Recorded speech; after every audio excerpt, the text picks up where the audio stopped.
dimulai. Oke, Assalamualaikum warahmatullahi wabarakatuh. Di sini kelompok kami akan menjelaskan tentang tugas UAS dan praktikum analisa penerapan marketing communication oleh PT Adikarya. Di sini kelompok kami terdiri dari 4 orang, yaitu Krisna Permana FM 166, Muhammad Naufal FM 154, Reno Andini Cahya MPM 149, Ahmad Rafiul Natif MPM 193. Next.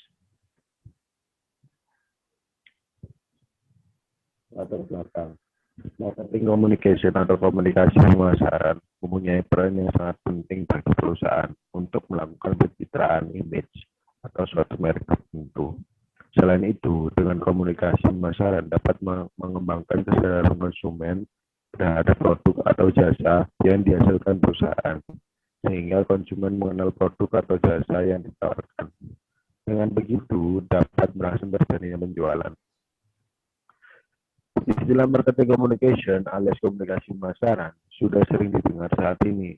Istilah ini mengacu pada strategi yang digunakan oleh perusahaan untuk mencapai target pasar mereka melalui berbagai jenis medium, bisa meliputi iklan, pemasaran langsung, dan branding. Menerapkan marketing communication berarti mengupayakan strategi pemasaran dalam jangka panjang. Berbeda dengan konsep marketing lain, marketing communication baru akan memperlihatkan hasil dalam waktu yang lama. Hal pertama yang membuat marketing communication penting adalah menciptakan brand awareness untuk masyarakat. Next. Landasan teori. Landasan teori yaitu adalah kegiatan memasarkan suatu produk perusahaan atau industri dibutuhkan strategi pemasaran yang efektif. Untuk memasarkannya, seorang pemasar harus mengembangkan program komunikasi yang efektif yang ditujukan kepada konsumen untuk mengomunikasikan informasi yang ada dan dirancang untuk menghasilkan tindakan konsumen yang mengarah kepada keuntungan perusahaan atau industri. Menurut Kennedy dan Sumanagara, dalam kajian komunikasi pemasaran, kegiatan promosi yang efektif dan efisien dapat dimasukkan sebagai bagian dari konsep bauran komunikasi pemasaran atau marketing communication mix. Lalu komunikasi marketing, yaitu kegiatan pemasaran yang banyak melibatkan kegiatan komunikasi. Komunikasi merupakan kegiatan yang dilakukan oleh antar individu atau organisasi yang saling bertukar pikiran. Bauran komunikasi pemasaran menurut Salim Saladin dan Harry Abgori. Bauran promosi merupakan alat efektif untuk berkomunikasi dengan para pelanggan, baik konsumen maupun perantara, yang perlu ditangani secara cermat karena masalahnya bukan hanya menyangkut bagaimana berkomunikasi dengan pelanggan. Next. Selanjutnya ada jenis dan pendekatan. Metode merupakan suatu cara yang digunakan untuk mencapai sasaran atau tujuan dalam menyelesaikan suatu permasalahan. Menurut Sugiono, metode penelitian diartikan sebagai cara ilmiah untuk mendapatkan data yang valid dengan tujuan dapat ditemukan, dikembangkan, dan dibuktikan suatu pengetahuan tertentu sehingga nantinya dapat digunakan untuk memahami, memecahkan, dan mengantisipasi masalah dalam bidang pendidikan.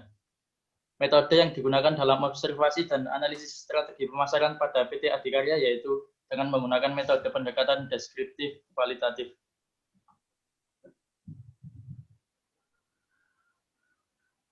Selanjutnya, metode pengumpulan data. Metode pengumpulan data merupakan suatu metode yang dilakukan dalam penelitian untuk mengumpulkan informasi secara fakta. Metode pengumpulan data yang digunakan untuk mengamati dan menganalisis strategi pemasaran dari PT Adikarya yaitu dengan menggunakan sumber data sekunder melalui dokumentasi. Pengumpulan data sekunder 8 melalui dokumentasi yaitu berupa data-data yang diperoleh secara tidak langsung dengan melalui jurnal-jurnal ilmiah, artikel, internet yang berhubungan dengan strategi pemasaran yang dilakukan oleh PT Adikarya. Next.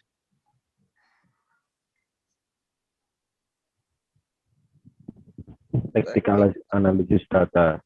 Analisis data yang digunakan adalah analisis deskriptif kualitatif yang bertujuan untuk menganalisis, menggambarkan, dan meringkas berbagai kondisi.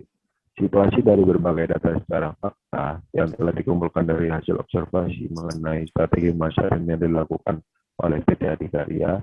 Data yang telah diperoleh dari hasil observasi kemudian dianalisis dengan cara analisis deskriptif kualitatif dengan menggunakan pendekatan analisis SWOT, strength, weakness, opportunities, dan threat.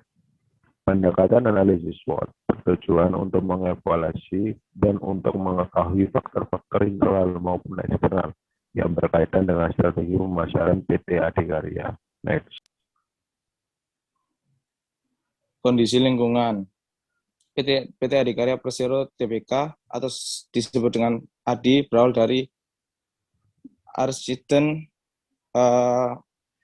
Integration and Administrative Associate Selen de Bruin atau sebuah perusahaan milik Belanda yang dinasionalisasi dan pada 11 Maret 1960 ditetapkan sebagai PN Adikarya.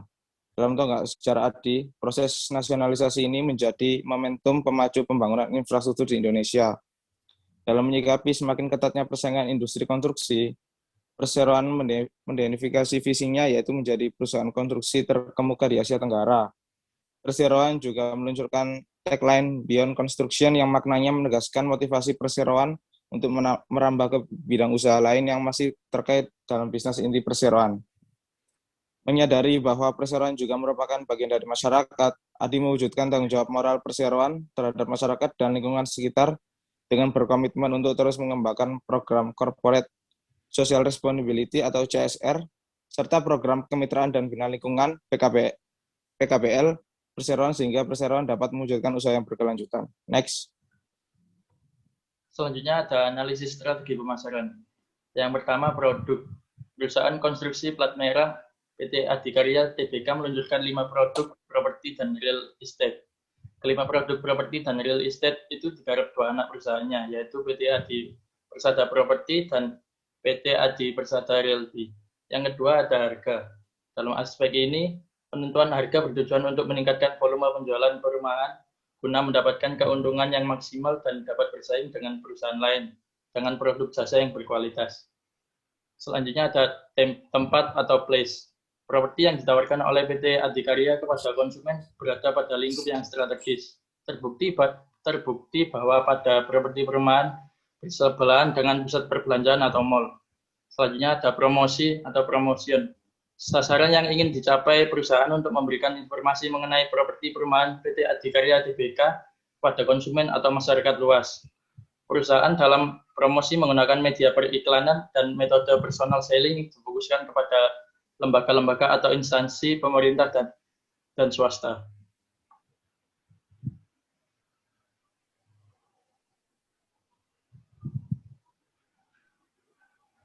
Analisis SWOT. Analisis SWOT yang digunakan untuk menyusun strategi perusahaan guna mencapai tujuan dari perusahaan tersebut.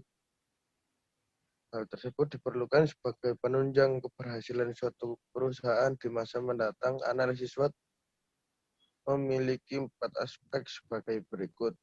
Yang 1, strength atau kekuatan. Yang pertama, penguasaan teknik dan teknologi menghasilkan produktivitas SDM yang terus meningkat. Yang kedua, pendapatan yang terdiversifikasi dengan baik.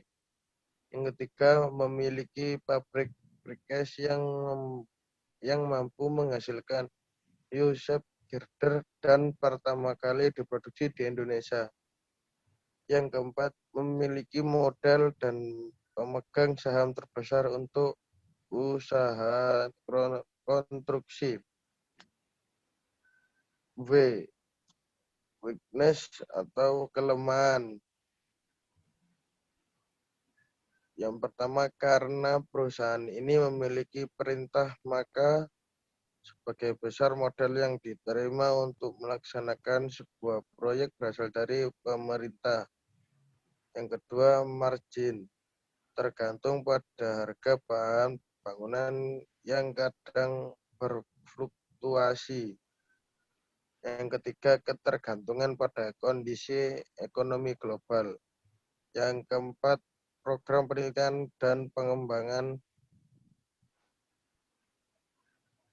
usaha belum optimal. Next. Opportunity peluang. Yang pertama, alokasi anggaran yang besar untuk infrastruktur baik oleh pemerintah pusat maupun daerah. Adikarya yang kedua, adikarya dapat memperluas kontak kerja bukan hanya untuk pihak pemerintah tapi juga dengan pihak swasta. Nomor 3, jasa konstruksi yang tumbuh cukup besar di era saat ini. Nomor 4, beton dengan kualitas dan bahan campuran terbaik dapat dengan mudah dicetak sesuai keinginan dan dapat dipakai berulang kali sehingga lebih ekonomis. Threat atau ancaman.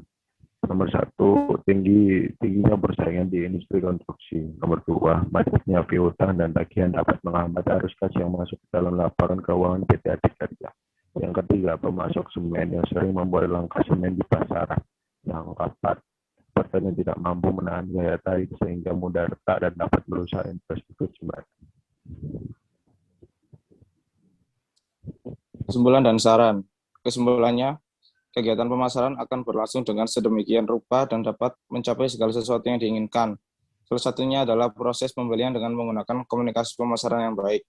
Peran komunikasi tidak hanya berperan pada mendukung transaksi dengan menginformasikan, membujuk dan mengingatkan dan membedakan produk, tetapi juga menawarkan sarana pertukaran itu sendiri.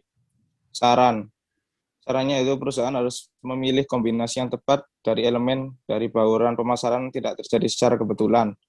Pemasar perlu mendapat informasi tentang masalah dan peluang yang menyertai setiap elemen dari campuran.